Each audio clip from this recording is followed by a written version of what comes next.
Bonjour à tous et bienvenue sur Balade parisienne, le site qui vous invite à découvrir Paris à travers l'histoire de son patrimoine, son architecture, sa décoration ainsi que ses légendes.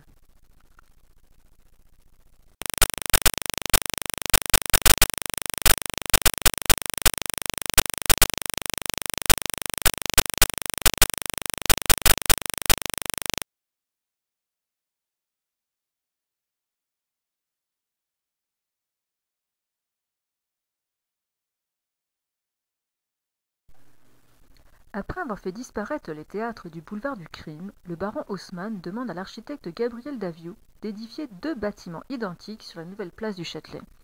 Il souhaite donner une nouvelle image du théâtre, un décor riche, des accès larges et faciles, des salles vastes et aérées. Le théâtre du Châtelet naîtra entre 1860 et 1862 à l'ancien emplacement du Grand Châtelet. Le 19 avril 1862, le spectacle inaugural choisi est la féerie Rotomago d'Adolphe Hennery, d'Albert Monnier et de Louis-François Clerville.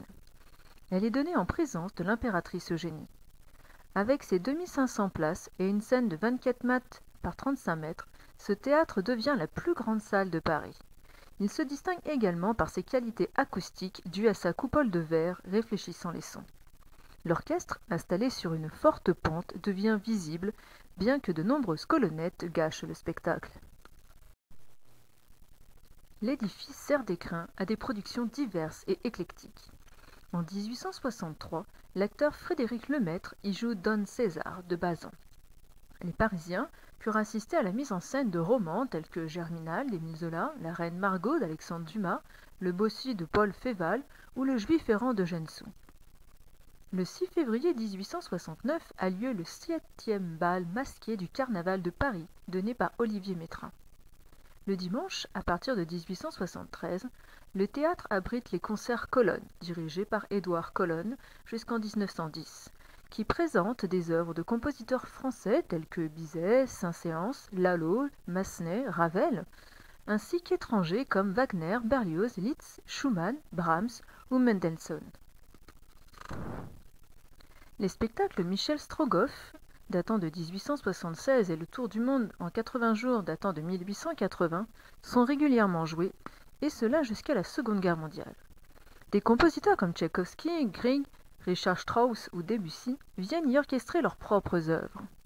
L'année 1900 assiste au premier concert français de Gustave Mahler à la tête de l'Orchestre philharmonique de Vienne. Le Châtelet s'ouvre à l'opérette, aux variétés, au cinéma et à la danse. L'année 1906 marque la naissance des légendaires saisons mises en place par l'éditeur de musique Gabriel Astruc. Le Châtelet devient le père protecteur de la révolution artistique du début du siècle. Le prix des places évolue entre 72 francs pour les loges avec salon à 1 franc pour les sièges du 3e amphithéâtre afin d'accueillir des spectateurs de tous les niveaux sociaux. En 1907, le théâtre accueille la création française de Richard Strauss, Salomé. L'année 1909 est marquée par la saison des ballets russes de Sergueï Diaghilev, mélangeant art lyrique et chorégraphique. Le soir du 19 mai, le tout Paris vient assister à la première et découvre des danseurs tels que Václav Nijinsky, Anna Pavlova et Tamara Karsavina, sublimés par les costumes et décors d'Alexandre Benoît et de Léon Bakst. La saison de 1910 est italienne et marquée par Arturo Toscanini et sa troupe du Metropolitan Opera de New York. Enrico Caruso interprète I Pagliacci, Otello, Haïda, Falstaff et Manon Lescaut. L'année 1911 fait honneur à la danse. Le 22 mai 1911, Claude Debussy et Gabriele D'Annunzio créent Le Martyre de Saint-Sébastien pour les danseuses Ninon Valin et Ida Rubinstein, dans des décors de basque. Les ballets russes font leur retour avec Nijinsky aux commandes, Le Spectre de la Rose de Weber et Petrouchka le 3 juin dans une chorégraphie de Fokine. Des décors de Benoît et une musique d'Igor Stravinsky. Diaghilev propose la saison suivante La Pairie de Paul Dukas, le 22 avril 1912, le Prélude à l'après-midi d'un faune de Debussy, le 29 mai, Daphnis et Chloé de Ravel, le 8 juin, et L'Oiseau de feu de Stravinsky, où la chorégraphie avant-gardiste de Nijinsky scandalise. Retour des ballets russes le 18 mai 1917 avec Parade de Jean Cocteau, une musique d'Éric Satie, une chorégraphie de Léonide Massine, des décors et des costumes de Pablo Picasso. Durant la Première Guerre mondiale, le directeur du théâtre Alexandre Fontane choisit une politique d'économie et des spectacles plus traditionnels. De 1928 à 1966, Maurice Lehmann prend la direction du Châtelet et opte pour l'opérette à grand spectacle. Il fait découvrir le music hall, cher à Broadway, avec des shows tels que le Mississippi Showboat d'Oscar Hammerstein et Jérôme Kern, New Moon ou encore Nina Rossa. En 1933 et 1934, des artistes russes tels que Chaliapin et Massine reviennent avec la nouvelle compagnie des ballets russes de Monte-Carlo. Lehmann connaît son plus grand succès en 1941 avec ses valses de Vienne sur une musique de Johann Strauss, père et fils. Leur succéderont l'Auberge du Cheval Blanc en 1948, 1953, 1960 et 1968, pour Don Carlos en 1950 avec George Guettari, le chanteur de Mexico en 1951 avec Luis Mariano joué près d'1 millier de fois, Méditerranée en 1955 avec Tino Rossi, Monsieur Carnaval en 1965 de Charles Aznavour et bien d'autres succès encore. En 1966, Marcel Lamy succède à Lehmann. Toutefois, le théâtre ne parvient pas à renouer avec son public et finit par déposer le bilan. En 1979, la ville de Paris reprend les rênes et se lance dans de profonds travaux de remaniement. Remise à neuf et modernisation de la fosse d'orchestre et du plancher de la scène, suppression des loges à corbeilles et changement des fauteuils. Le théâtre rouvre en 1980 sous la direction de Jean-Albert Cartier et la présidence de Marcel Landowski, qui prend le nom de Théâtre musical de Paris.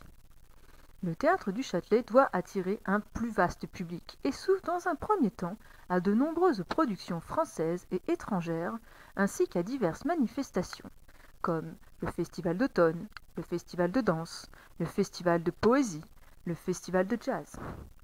La période Cartier est ponctuée par quelques innovations, comme la série Grands interprètes et jeunes talents, durant laquelle un artiste consacré soutient un musicien en début de carrière. Le festival d'orchestre en juin, proposant 10 orchestres se relayant pendant 10 jours.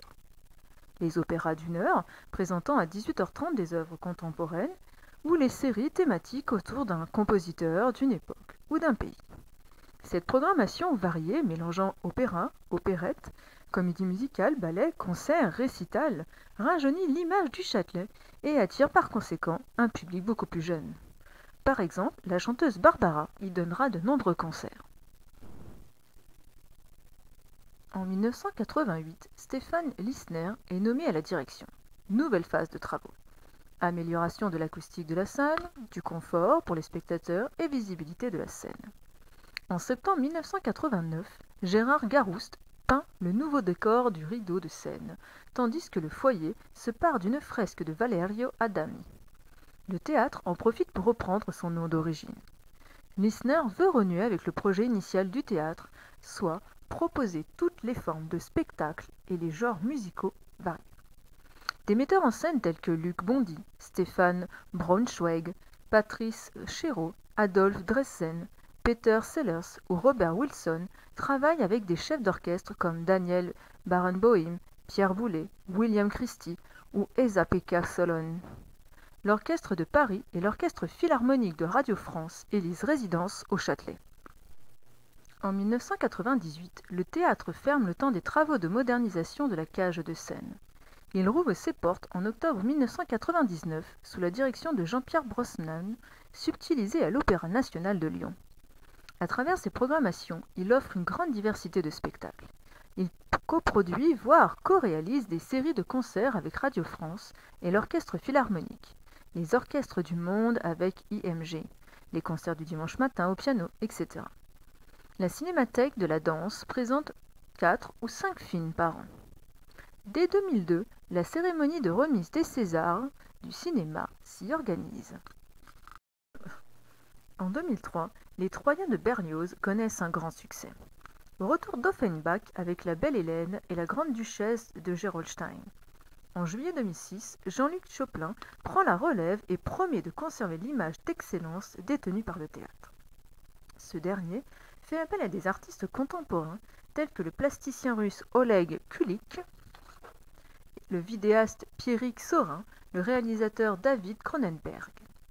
Le 18 novembre 2008, le chanteur Sting y donne un concert ainsi que le groupe Muse le 8 septembre 2009.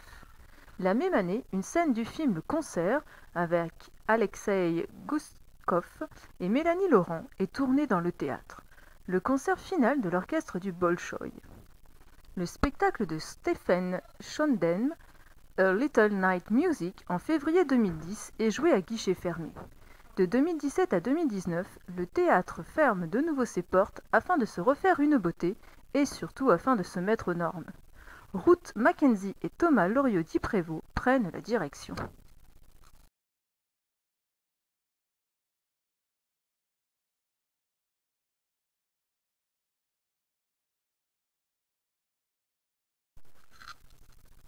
Maintenant, étudions son architecture. Le théâtre du Châtelet nous offre un magnifique exemple de la Renaissance italienne. Le bâtiment, élevé sur 3 niveaux, dont les 2 avant-corps de la façade principale sont soulignés par des pilastres d'angle. Le rez-de-chaussée est percé par une série de grandes arcades en plein cintre, occupées par des cafés et des boutiques. Sur la façade principale, la galerie couverte du premier étage imite la Loggia dei Lanzi à Florence, avec ses hautes arcades en plein cintre. Les baies ont été vitrées ultérieurement. Et oui, Paris n'a pas le climat de l'Italie. Les chapiteaux des piliers sont décorés comme ceux de Florence.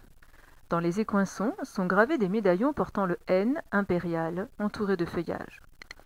Au-dessus de la baie centrale, on peut lire, gravé dans un cartouche de marbre rouge, le nom du théâtre. Sur les avant-corps, les baies sont encadrées par des pilastres cannelés, portés par un balcon en saillie, soutenu par des consoles. Le deuxième étage s'ouvre sur une terrasse ouverte. Elle est close par une balustrade en pierre et des modillons la séparent de l'étage inférieur. Une frise de tête de lion court le long des avant-corps et de la terrasse. 4 figures allégoriques décorent la balustrade de la terrasse. Le drame d'Elias Robert, la musique à Hyacinthe Chevalier, la danse d'Eugène-Antoine Ezelin et la comédie signée par Émile Chatrousse. Celles visibles aujourd'hui ont été refaites en 2019 par Viorel et Nash. Quant à l'attique, il présente un décor alternant couronne tressée et palmes. Son dôme en ardoise porte au centre deux putti tenant un globe. Pénétrons maintenant à l'intérieur de l'édifice. La grande salle est une salle à l'italienne, conçue en forme de fer à cheval, qui s'élève sur 6 niveaux. Sa capacité était de 2008 places avant les travaux de 2019. La scène mesure 22 mètres par 26,75 mètres. Toutefois, la largeur de celle-ci peut être réduite à 13,5 mètres selon la nature des spectacles.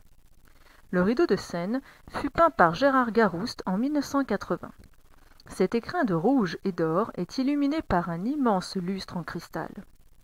Dans les écoinçons des arcades du 3e amphithéâtre sont peintes des figures allégoriques, séparées par des cartouches illustrant la diversité de la programmation théâtrale.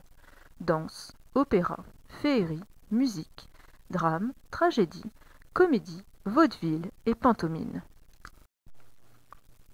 Le grand foyer se situe au premier étage du théâtre et s'étend sur une surface de 176,40 mètres carrés. Dans ses extrémités, 2 majestueuses cheminées réchauffent l'atmosphère. Le plafond à caissons est sculpté et peint. Le foyer donne accès à la galerie couverte, offrant une vue dégagée sur la Seine et Notre-Dame. Sur le mur, Valerio Adami a peint en 1980 une fresque illustrant le caractère artistique des lieux. Depuis les travaux de 2019, l'escalier chalet a été démonté et le parquet a été remplacé par des dalles minérales décoratives. Le salon des glaces, de 307,80 mètres carrés, est décoré de stucs et de peintures datant du XIXe siècle aux motifs floraux. Les murs sont ornés de miroirs se reflétant l'un l'autre. Le salon communique avec la galerie et le foyer. Et enfin, le salon Nijinsky se situe au 2e étage du théâtre et communique avec la terrasse ouverte. Cet ancien studio de danse de 168,84 mètres carrés, réservé à l'usage des danseurs des ballets russes venus au XXe siècle, fut transformé en salon de réception au siècle suivant.